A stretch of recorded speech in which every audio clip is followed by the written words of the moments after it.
Come on, let's go. On the cover of the Rolling Stone, uptown, down home, American kids. Well, don't just sit there. Sing along. Down home, American kids. Say it again. Down home, American kids. You see, you should have this memorized by now. Down home, American kids. Growing up in little pink houses. Making out on living room couches. Blowing that smoke on Saturday night. In just a few seconds, Kenny Chesney shouts out a lot for middle-class Americans to identify with. First, you're down home, which means that you're not fancy. You don't pretend to be something better than you actually are. All right? Number two, you're hanging out at your house or at your friend's house. Probably the first time that you ever make out is on a living room couch. This is normal American stuff over the last 50 years. My generation, absolutely the same. Now, what does it mean, making out? It doesn't mean sex. It doesn't mean making love. It means kissing and grabbing, everything that's not sex.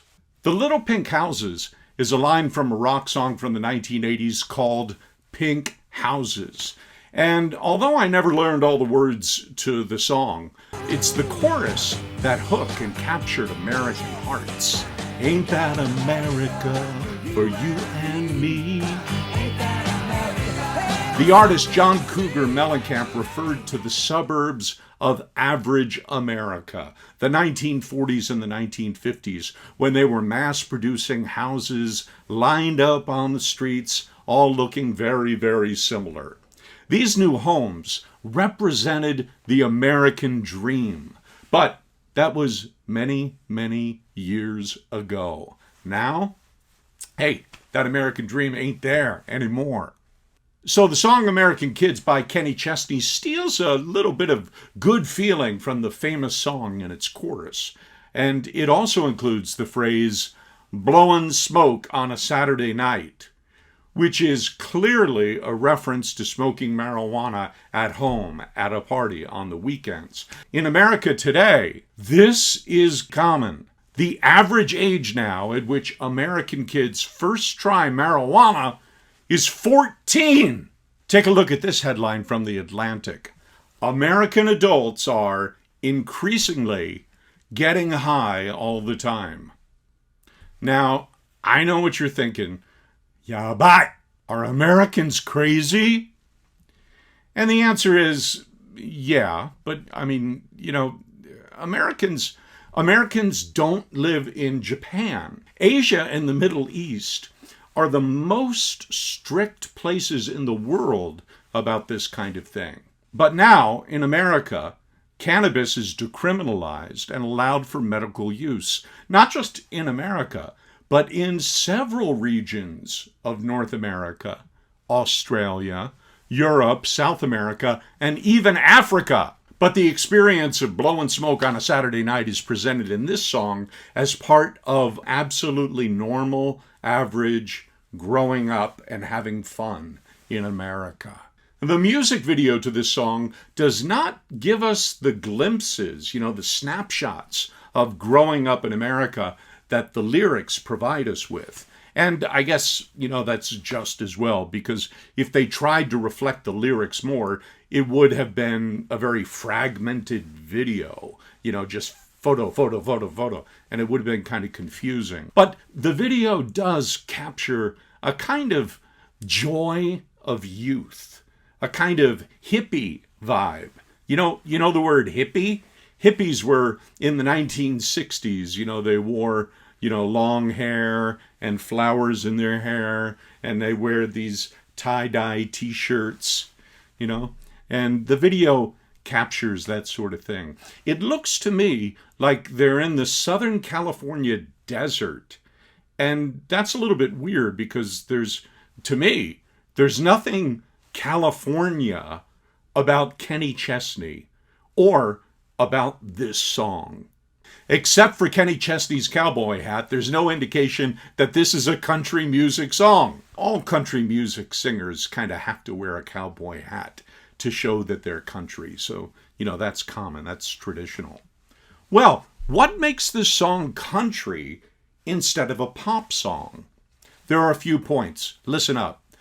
The shuffle at the beginning tells us, the average American, this isn't a pop song. This is country. And the song is trying not to be too country. When Kenny Chesney's singing, he's got a trace of a southern accent.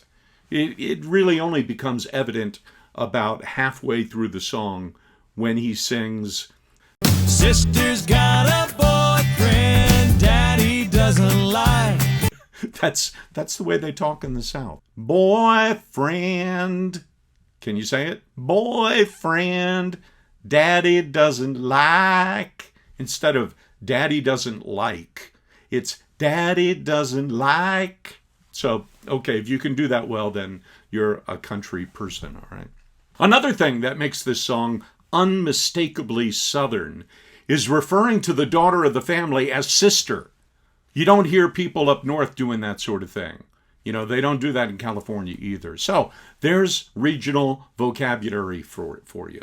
Okay, next, there's some guitar picking in the song that is completely, absolutely country. Do you hear it? Listen.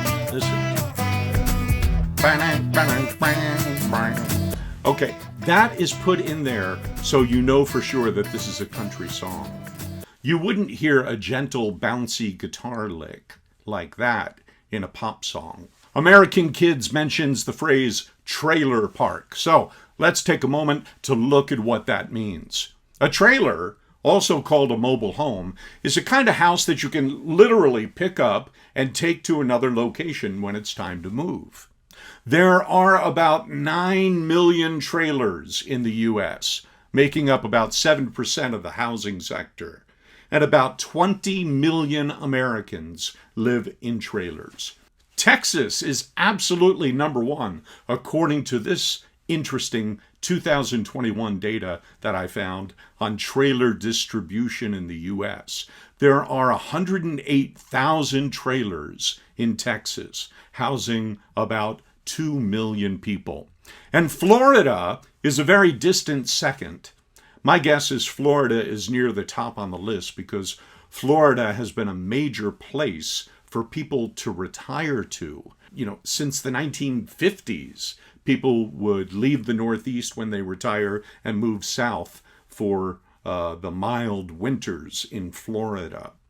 And the data show that about 23% of people who own trailers are retired. Trailers have been around for a while. In the 1920s, they were little trailer coaches designed for people to tow to spend the weekend out in the country. By the 1930s, America was suffering through the Great Depression, and people actually started living in these vehicles. So companies started making them as low-cost alternatives to regular homes. I mean, regular homes built on a lot. When men were coming back after World War II, they needed affordable homes. By 1950, trailer homes included toilets and a few bedrooms and a kitchen area. But you couldn't, park them just anywhere. Towns had zones set up especially for trailers. And these zones were usually on the edge of town. Take a look at this little clip of Mickey's trailer from the 1930s. And you'll see that, Mickey's got this beautiful little trailer. And as he shuts it down, it's revealed that he's in a really bad part of town. So that was a good American joke back in the days. By the 1980s, companies who made trailers for people to live in started to call them manufactured housing. And that, sounds kind of nice.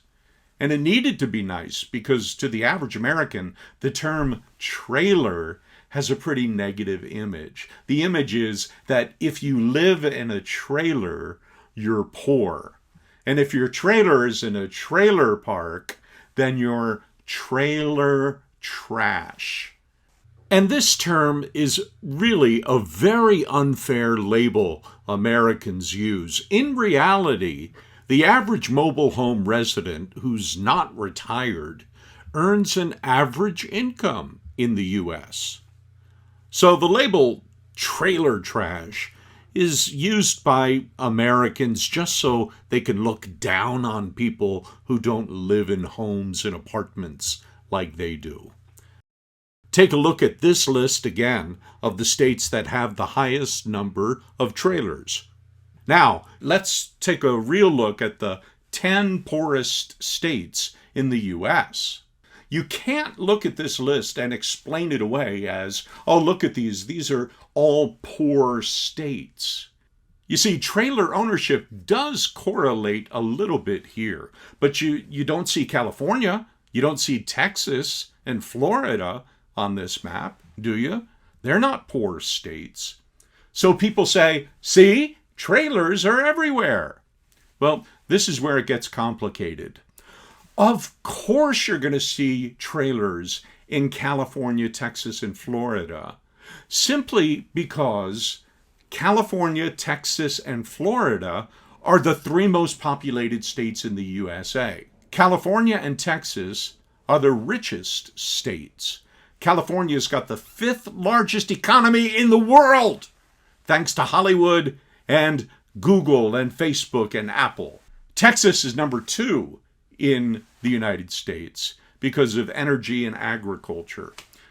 But it doesn't mean that rich states don't have poor people. They've got plenty of poor people working minimum wage in California, Texas, and Florida. Anyway, country music has its roots in the South. And you can see that from the lists and the maps that the majority of America's trailers are in the states in the South. And so are most of the poorest states. So you can understand why Americans have the idea that trailer parks are full of poor people, poor country people. Country music has embraced trailer park living as something as natural as drinking beer and watching football. There are plenty of country music songs that play on the theme of trailer. And this is one thing that separates country music from pop and from hip-hop. Country music fans proudly own their poverty, their poor roots. Because one of the broadest themes in country music is we're ordinary, down-home American kids, down-to-earth Americans, and we are proud of it. Okay, time to wrap it up here. American Kids has a lot to say about growing up in a rural, small-town America. It drops a lot of popular culture references to make it attractive to a broad audience. And some of what we hear in the song leads to specific information not only about small-town America, but about Americans in general.